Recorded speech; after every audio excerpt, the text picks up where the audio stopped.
Vous demandez ma démission. Démissionner, je suis à peine nommé. Je ne suis pas encore nommé si je le suis. Donc c'est un peu délicat, hein, vous comprenez.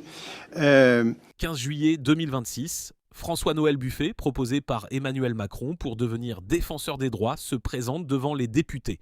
Mais la gauche a préparé un comité d'accueil. 140 000 personnes ont déjà signé contre lui. L'audition va tourner au procès.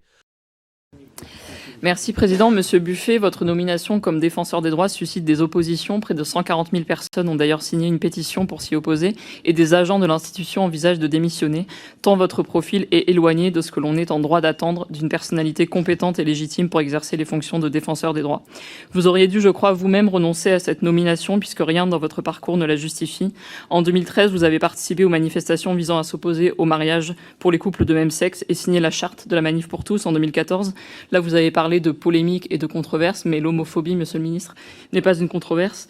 En 2021, vous avez voté contre l'extension de la PMA. En 2023, vous avez encouragé le durcissement de la loi immigration de M. Darmanin au Sénat. Et pire, une fois le texte en partie censuré, vous avez déposé au Sénat une proposition de loi dont vous êtes le premier signataire de 32 articles rassemblant l'ensemble des dispositions qui avaient été censurées.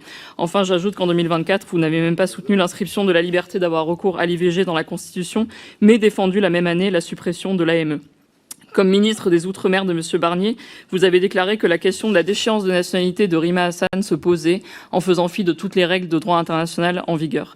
Mais je voudrais revenir sur la loi immigration, car selon moi, elle est l'illustration de ce qui rend votre nomination inacceptable. Je vais vous citer. « Si l'on veut que les choses avancent sur l'immigration, il ne faut pas que le texte constitutionnel soit une ligne rouge. Ce serait dommage d'ailleurs que le gouvernement le considère comme tel. Autrement dit, vous estimez que les libertés et droits fondamentaux que la Constitution garantit sont un obstacle aux politiques relatives à l'immigration, que vous aimeriez rendre davantage dures ou plutôt xénophobes, et que vous considérez par conséquent qu'une révision de la Constitution serait utile, voire souhaitable pour certaines réformes de l'immigration. C'est fâcheux car la mission confiée aux défenseurs des droits par la Constitution, c'est précisément de veiller au respect des droits et des libertés que la Constitution garantit.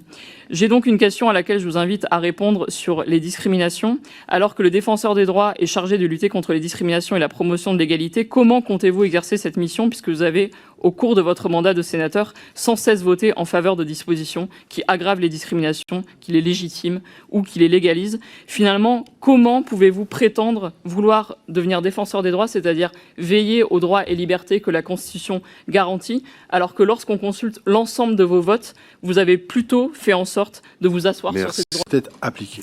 Alors ensuite, j'ai une question de Madame Catala, je crois. C'est ça, je ne me trompe pas sur votre nom, hein, bien sûr. Vous demandez ma démission. Démissionner, je suis à peine nommé. Je ne suis pas encore nommé si je le suis. Donc c'est un peu délicat, hein, vous comprenez. Oui, effectivement, il y a une mobilisation.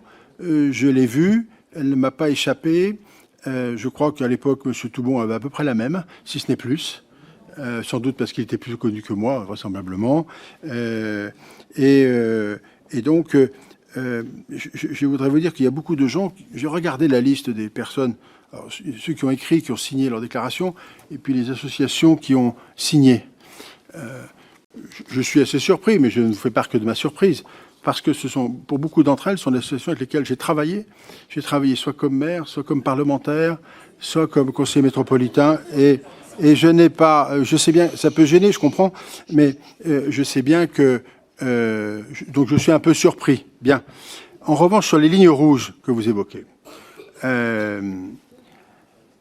les positions du Conseil constitutionnel, et je peux, par exemple, sur le texte immigration de 2023, 2023, lorsque le texte sort de la commission des lois du Sénat, il ne porte pas en lui les germes d'une difficulté constitutionnelle. Je vous le dis. Peut-être on a pu être ou pas d'accord sur le fond, mais il ne porte pas en lui les germes d'une difficulté constitutionnelle. Les difficultés viendront à l'occasion des débats et à l'occasion des différentes... d'une navette, il n'y a pas une navette de la CMP, mais il n'est pas venu de la commission des lois que je présidais en tous les cas. Mais la ligne rouge, oui, il y a des lignes rouges qu'il ne faut pas franchir.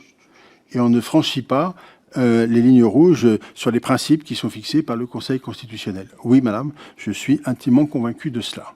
Voilà, donc je vous le dis très clairement pour répondre parfaitement, le plus précisément possible. Le ministre, Il ne vous a pas échappé que le fond de l'air est un peu âcre en ce moment dans une période politique difficile pour tout le monde. Et votre nomination dans ce contexte peut ressembler à une provocation de la part du président de la République.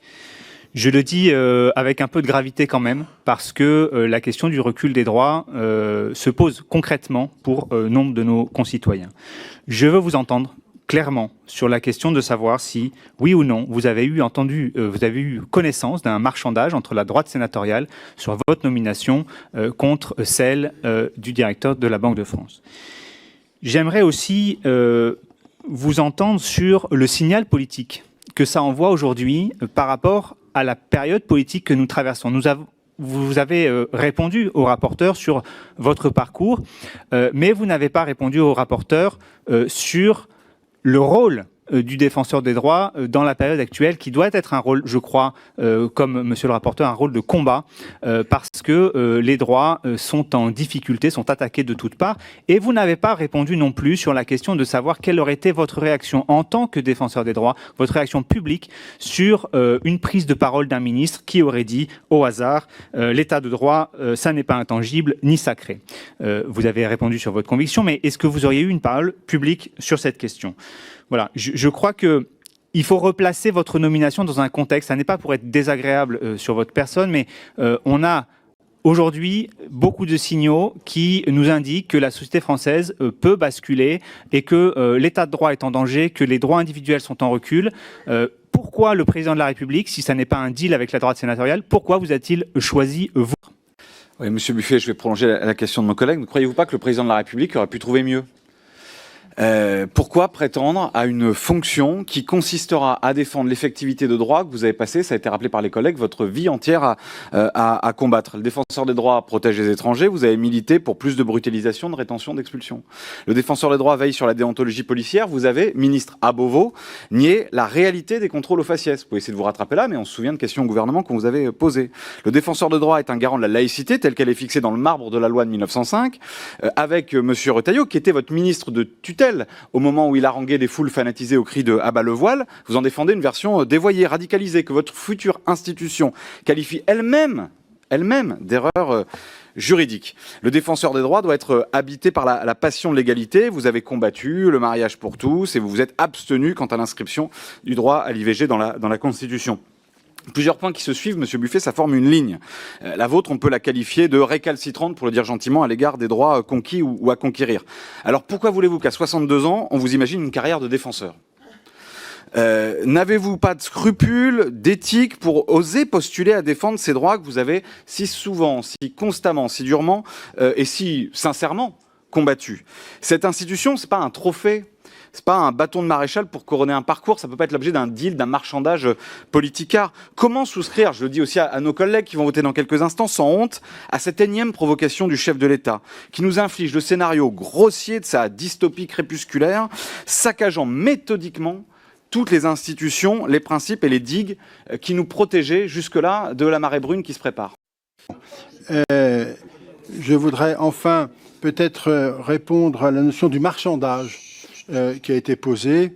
Je ne suis pas au courant d'un quelconque marchandage et pour tout vous dire, je ne vois pas tellement le président du Sénat accepter ce type de marchandage, d'ailleurs pas plus que le président de la République. Donc que les choses soient bien claires, non. Enfin, est-ce que sur l'état du droit et la parole publique, bien sûr que j'ai répondu au rapporteur tout à l'heure publiquement quelles étaient mes positions sur l'état de droit et en particulier sur le fait que je ne suis pas d'accord avec la remise en cause de l'état de droit tel qu'il a été exprimé. Je suis en désaccord avec cela. Je l'ai dit tout à l'heure. Donc je n'ai pas d'autres sujets et j'ai répondu sur d'autres questions au rapporteur. Est-ce que le président de la République aurait pu choisir mieux ? Sans aucun doute. Même beaucoup mieux. Peut-être plus mal aussi. Mais il aurait pu, peut-être, c'est possible. En tous les cas, je le remercie de la confiance qu'il m'accorde en me proposant d'occuper cette fonction. La laïcité, c'est une défense permanente de ce sujet-là. Est-ce que j'ai l'intention de commencer une carrière tel